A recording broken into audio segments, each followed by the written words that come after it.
Hi, my wonderful friends, and welcome to Crochet Every Day with Judy. We are going to read again from Little Women, and today we're starting with chapter 15, A Telegram. November is the most disagreeable month in the whole year, said Margaret, standing in the window one dull afternoon looking out at the frostbitten garden. That's the reason I was born in it, observed Jo pensively. If something very pleasant should happen now, we should think it a delightful month, said Beth, who took a hopeful view of everything, even November. I dare say, but nothing pleasant ever does happen in this family, said Meg, who was out of sorts. We go grubbing along day after day without a bit of change and very little fun. We might as well be in a treadmill. My patience, how blue we are, cried Jo. I don't much wonder, poor dear, for you see other girls having splendid times while you grind, year in and year out. Oh, don't I wish I could manage things for you as I do for my heroines. You're pretty enough and good enough already, so I'd have some rich relation leave you a fortune unexpectedly. Then you'd dash out as an heiress, scorn everyone who has slighted you, go abroad, and come home my lady something in a blaze of splendor and elegance. People don't have fortunes left them in that style nowadays. Men have to work and women to marry for money. It's a dreadfully unjust world, said Meg bitterly. Jo and I are going to make fortunes for you all. Just wait 10 years and see if we don't, said Amy, who sat in a corner making mud pies, as Hannah called her little clay models of birds, fruit, and faces. Can't wait, and I'm afraid I haven't much faith in ink and dirt, though I'm grateful for your intentions. Meg sighed and turned to the frostbitten garden again. Jo groaned and leaned both elbows on the table in a despondent attitude, but Amy spat away energetically, and Beth, who sat at the other window, said smiling, Two pleasant things are going to happen right away. Marmee is coming down the street, and Laurie is tramping through the garden as if he had something nice to tell. In they both came, Mrs. March with her usual question, Any letter from father, girls? And Laurie to say in his persuasive way, Won't some of you come for a drive? I've been working away at mathematics till my head is in a muddle, and I'm going to freshen my wits by a brisk turn. I'm going to take Brooke home. Come, Jo, you and Beth will go, won't you? Of course we will. Much obliged, but I'm busy, and Meg whisked out her work basket, for she had agreed with her mother that it was best, for her at least, not to drive often with the young gentleman. We three will be ready in a minute, cried Amy, running away to wash her hands. Can I do anything for you, Madam Mother? Asked Laurie, leaning over Mrs. March's chair with the affectionate look and tone he always gave her. No, thank you, except call at the office if you'll be so kind, dear. It's our day for a letter, and the postman hasn't been. Father is as regular as the sun. A sharp ring interrupted her, and a minute after, Hannah came in with a letter. It's one of them horrid telegraph things, Mum, she said, handing it as if she was afraid it would explode and do some damage. At the word telegraph, Mrs. March snatched it, read the 2 lines it contained, and dropped back into her chair as white as if the little paper had sent a bullet to her heart. Laurie dashed downstairs for water while Meg and Hannah supported her, and Jo read aloud in a frightened voice. Your husband is very ill. Come at once. S. Hale, Blank Hospital, Washington. How still the room was as they listened breathlessly, how strangely the day darkened outside, and how suddenly the whole world seemed to change as the girls gathered about their mother, feeling as if all the happiness and support of their lives was about to be taken from them. Mrs. March was herself again directly, read the message over, and stretched out her arms to her daughters, saying in a tone they never forgot, I shall go at once, but it may be too late. Oh, children, children, help me to bear it. For several minutes there was nothing but the sound of sobbing in the room, mingled with broken words of comfort, tender assurances of help, and hopeful whispers that died away in tears. Poor Hannah was the first to recover, and with unconscious wisdom she set all the rest a good example, for with her, work was the panacea for most afflictions. The Lord keep the dear man. I won't waste no time a-crying, but get your things ready right away, Mum, she said heartily as she wiped her face on her apron and went away to work like 3 women in one. She's right. There's no time for tears now. Be calm, girls, and let me think. They tried to be calm, poor things, as their mother sat up looking pale but steady, and put away her grief to think and plan for them. Where's Laurie? She said presently, when she had collected her thoughts and decided on the first duties to be done. Here, ma'am. Oh, let me do something, cried the boy, hurrying from the next room, whither he had withdrawn, feeling that their first sorrow was too sacred for even his friendly eyes to see. Send a telegram saying I will come at once. The next train goes early in the morning. I'll take that. What else? The horses are ready. I can go anywhere, do anything. he said, looking ready to fly to the ends of the earth. Leave a note at Aunt March's. Joe, give me that pen and paper.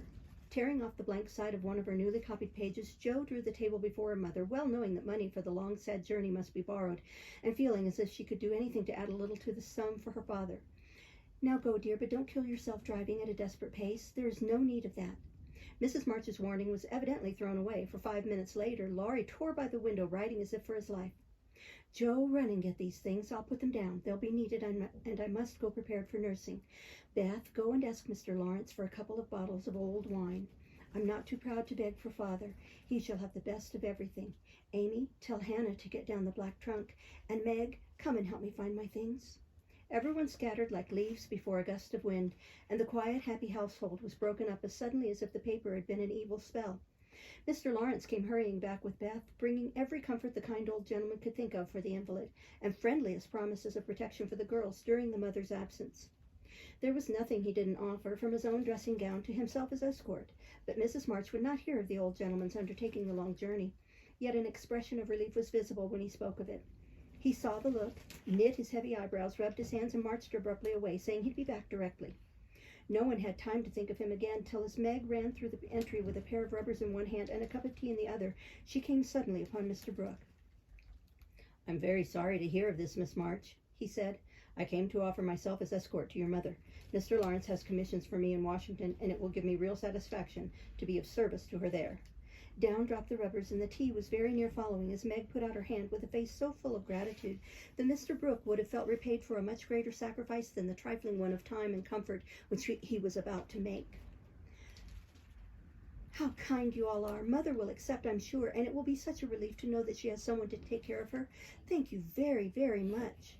Everything was arranged by the time Laurie returned with a note from Aunt March enclosing the desired sum and a few lines repeating what she had often said before, that she had always told him it was absurd for March to go into the army, always predicted that no good would come of it, and she hoped they would take her advice next time.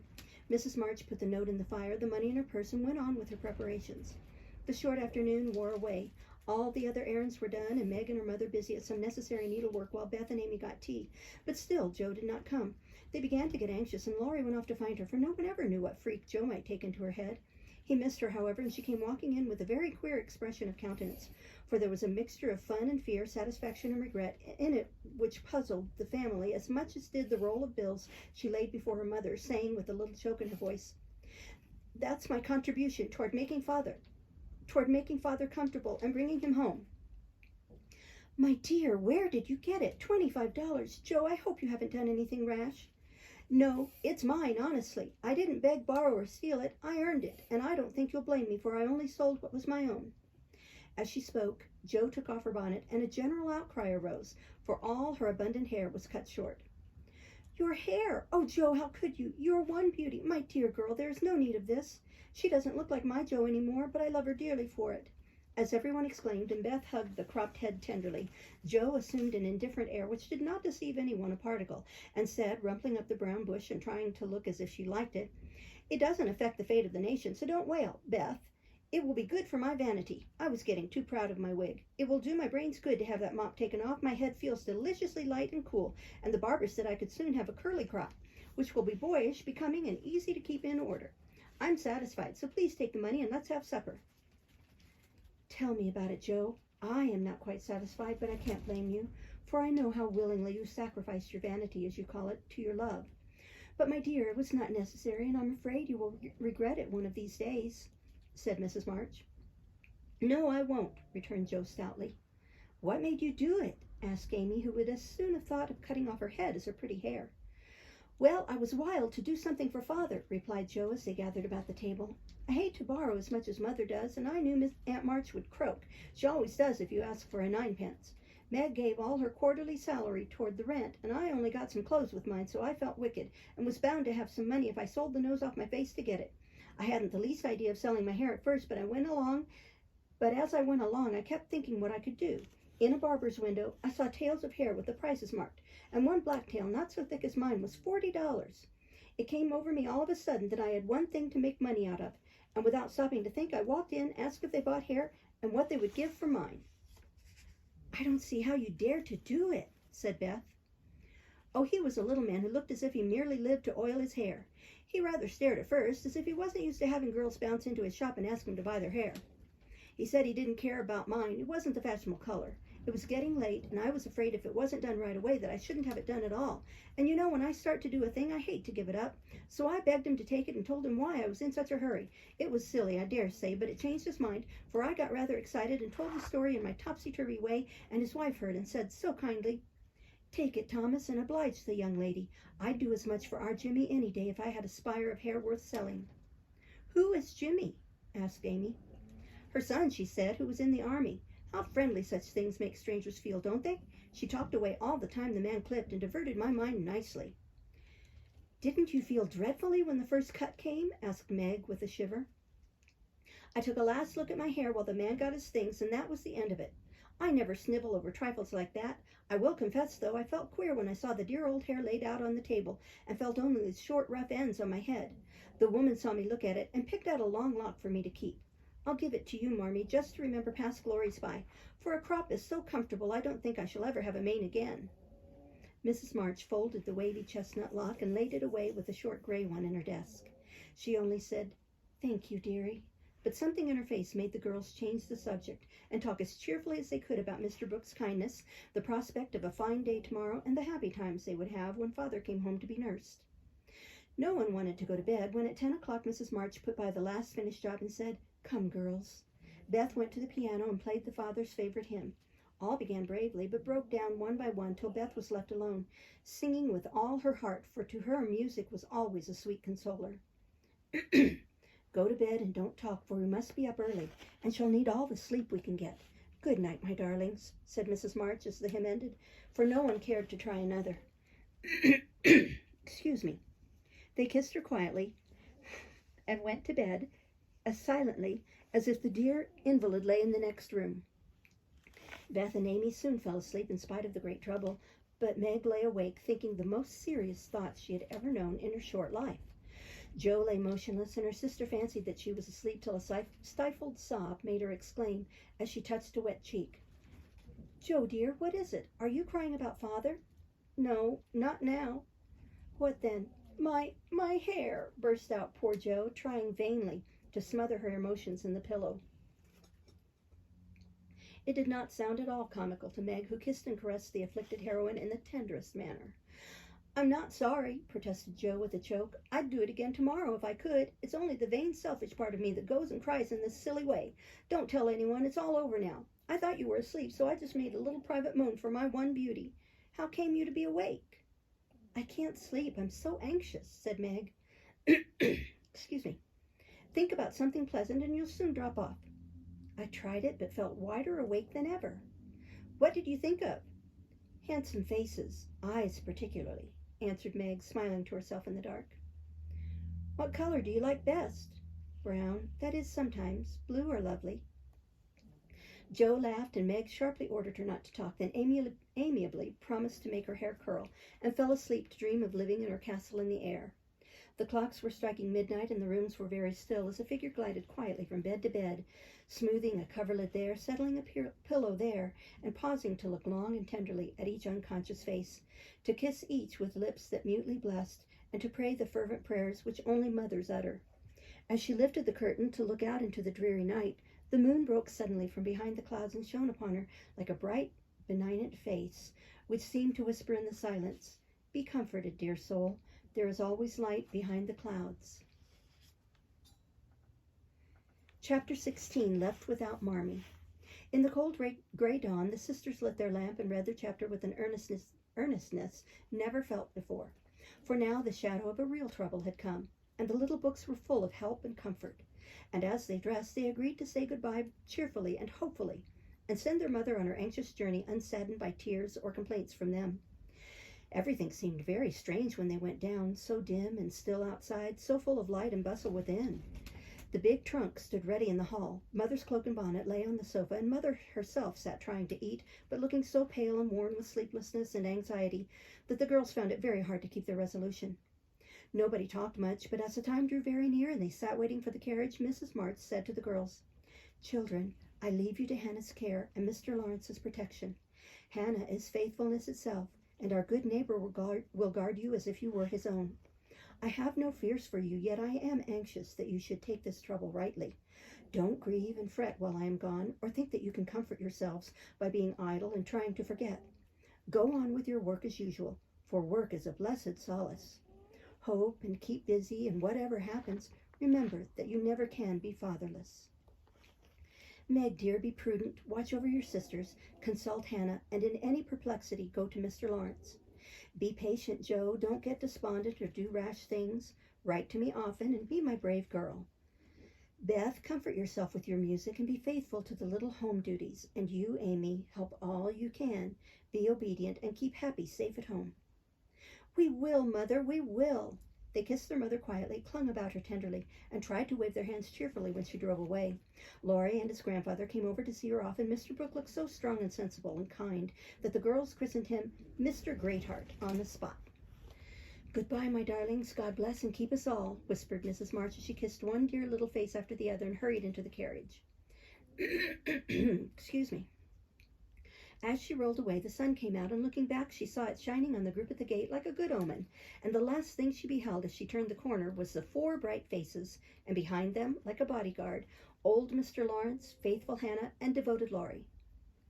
I feel as if there had been an earthquake, said Joe as their neighbors went home to breakfast. It seems as if half the house was gone, added Meg forlornly, and they all broke down and cried bitterly. Hannah wisely allowed them to relieve their feelings, and when the shower showed signs of clearing up, she came to the rescue armed with a coffee pot. Now, my dear young ladies, remember what your ma said and don't fret. Come and have a cup of coffee all round, and then let's fall to work and be a credit to the family.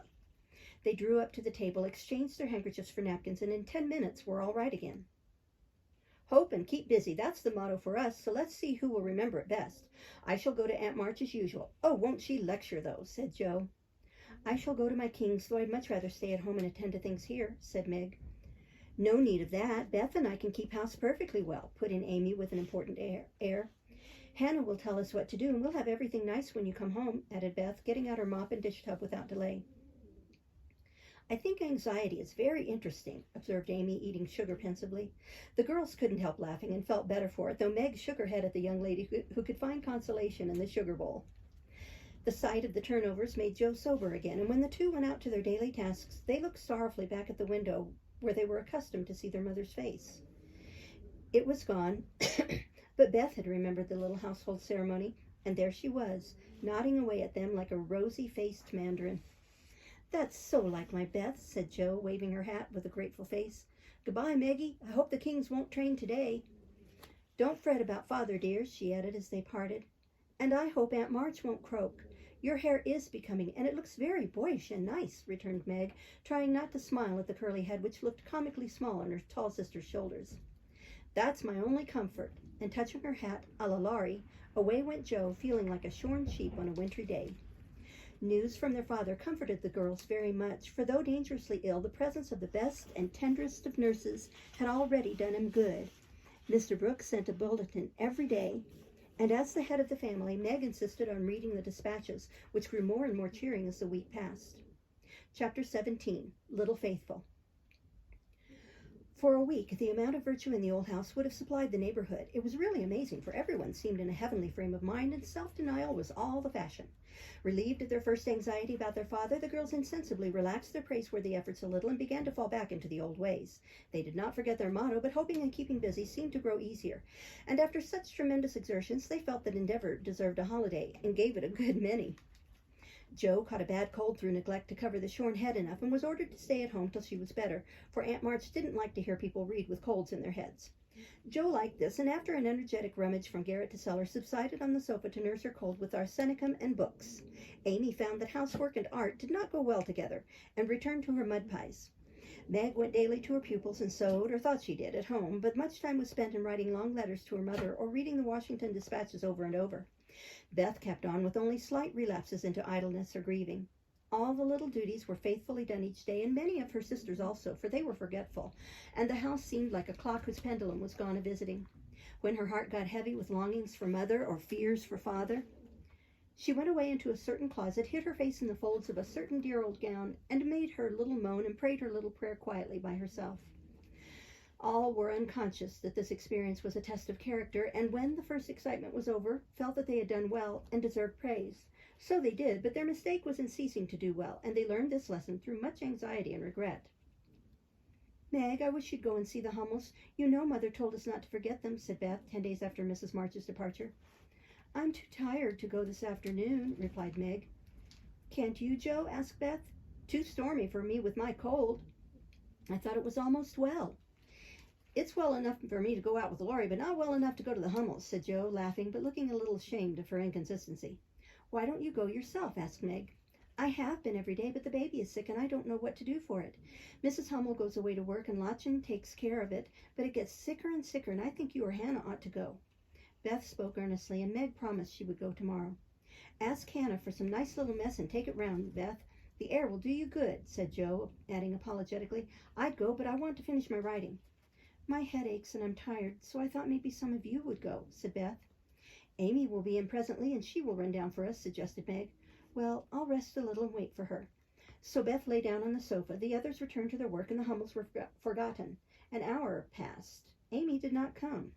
Meg went to her room to try on a new dress. Joe was absorbed in her story, and Hannah was sound asleep before the kitchen fire when Beth quietly put on her hood, filled her basket with odds and ends for the poor children, and went out into the chilly air with a heavy head and a grieved look in her patient eyes. It was late when she came back, and no one saw her creep upstairs and shut herself into her mother's room. Half an hour after, Joe went to Mother's closet for something, and then found Beth sitting on the medicine chest looking very grave, with red eyes and a camphor bottle in her hand. Christopher Columbus, what's the matter? Cried Joe as Beth put out her hand, as if to warn her off, and asked quickly, You've had the scarlet fever, haven't you? Years ago, when Meg did. Why? Then I'll tell you. Oh, Joe, the baby's dead. What baby? Mrs. Hummel's. It died in my lap before she got home, cried Beth with a sob. My poor dear, how dreadful for you. I ought to have gone, said Joe, taking her sister in her arms. It wasn't dreadful, Joe, only so sad. I saw in a minute that it was sicker, but Lottchen said her mother had gone for a doctor, so I took the baby and let Lottie rest. It seemed asleep, but all of a sudden it gave a little cry and trembled and then lay very still. I tried to warm its feet, and Lottie gave it some milk, but it didn't stir, and I knew it was dead. Don't cry, dear. What did you do? I just sat and held it softly till Mrs. Hummel came with the doctor. He said it was dead and looked at Heinrich and Minna, who've got sore throats. Scarlet fever, ma'am. Ought to have called me before, he said crossly. He turned round all of a sudden and told me to go home and take belladonna right away or I'd have the fever. No, you won't, cried Joe, hugging her close with a frightened look. Oh, Beth, if you should be sick, I could never forgive myself. What shall we do? Don't be frightened. I guess I shan't have it badly. I looked in Mother's book and saw that it begins with headache, sore throat, and queer feelings like mine. So I did take some belladonna, and I feel better, said Beth. If Mother was only at home, exclaimed Joe, seizing the book and feeling that Washington was an immense way off. She read a page, looked at Beth, felt her head, peeped into her throat, and then said gravely, You've been over the baby every day for more than a week and among the others who are going to have it, so I'm afraid you are going to have it, Beth. I'll call Hannah. She knows all about sickness. The good soul was wide awake in a minute and took the lead at once, assuring Joe that there was no need to worry. Everyone had scarlet fever, and if rightly treated, nobody died. Now, I'll tell you what we'll do, said Hannah when she had examined and questioned Beth. We'll have Dr. Banks just to take a look at you, dear, and see that we start right. Then we'll send Amy off to Aunt March's for a spell to keep her out of harm's way, and one of you girls can stay at home and amuse Beth for a day or two. I shall stay, of course. I'm oldest, began Meg, looking anxious and self-reproachful. I shall, because it's my fault she is sick. I told Mother I'd do the errands, and I haven't, said Joe decidedly. Which will you have, Beth? There ain't no need of but one, said Hannah. Joe, please, and Beth leaned her head against her sister. I'll go and tell Amy, said Meg, feeling a little hurt, yet rather relieved on the whole, for she did not like nursing. Amy rebelled outright and passionately declared that she had rather have the fever than go to Aunt March. Meg reasoned, pleaded, and commanded, all in vain. Amy protested that she would not go, and Meg left her in despair to ask Hannah what should be done. Before she came back, Laurie walked into the parlor to find Amy sobbing with her head in the sofa cushions. She told her story, expecting to be consoled, but Laurie only put his hands in his pocket and walked about the room whistling softly as he knit his brows in deep thought. Presently he sat down beside her and said in his most wheedlesome tone, Now be a sensible little woman and do as they say. No, don't cry. But hear what a jolly plan I've got. You go to Aunt March's, and I'll come and take you out every day, driving or walking, and we'll have capital times. I don't wish to be sent off as if I was in the way, began Amy in an injured voice. Bless your heart, child, it's to keep you well. You don't want to be sick, do you? No, I'm sure I don't, but I dare say I shall be, for I've been with Beth all the time. That's the very reason you ought to go away at once, so that you may escape it. I advise you to be off as soon as you can, for scarlet fever is no joke, miss. Well, I guess I will, said Amy slowly. Good girl, call Meg and tell her you'll give in, said Laurie. Meg and Joe came running down to behold the miracle which had been wrought, and Amy, feeling very precious and self-sacrificing, promised to go if the doctor said Beth was going to be ill. How is the little dear? Asked Laurie, for Beth was his especial pet, and he felt more anxious about her than he liked to show. She's lying down on Mother's bed and feels better, answered Meg. What a trying world it is, said Joe, rumpling up her hair in a fretful sort of way. No sooner do we get out of one trouble than down comes another. There doesn't seem to be anything to hold on to when Mother's gone, so I'm all at sea. Well, don't make a porcupine of yourself. It isn't becoming. Settle your wig, Joe, and tell me, shall I telegraph to your mother or do anything? Asked Laurie. That is what troubles me, said Meg. I think we ought to tell her if Beth is really ill, but Hannah says we mustn't, for Mother can't leave Father, and it will only make them anxious. But it doesn't seem quite right to me. Joe, go and get Dr. Bangs at once, commanded Meg. We can't decide anything till he has been. Stay where you are, Joe. I'm errand boy to this establishment, said Laurie, taking up his cap. Dr. Bangs came, said Beth had symptoms of the fever, but thought she would have it lightly, though he looked sober over the Hummel story. Amy was ordered off at once, and she departed in great state with Joe and Laurie as escort. Aunt March received them with her usual hospitality. What do you want now? She asked, looking sharply over her spectacles, while the parrot, sitting on the back of her chair, called out, Go away! No boys allowed here! Laurie retired to the window, and Joe told her story. No more than I expected if you were allowed to go poking about among poor folks. Amy can stay and make herself useful if she isn't sick, which I've no doubt she will be. Looks like it now. Don't cry, child. It worries me to hear people sniff. Amy was on the point of crying, but Laurie slyly pulled the parrot's tail, which caused Polly to utter an astonished croak and call out, Bless my boots! In such a funny way that she laughed instead. What do you hear from your mother? asked the old lady gruffly. Father is much better, replied Joe, trying to keep sober. Oh, is he? Well, that won't last long. March never had any stamina, was the cheerful reply. I don't think I can bear it, but I'll try, thought Amy, as she was left alone with Aunt March. We'll stop there for today and start next time with Chapter 18. Thank you for listening. Bye-bye.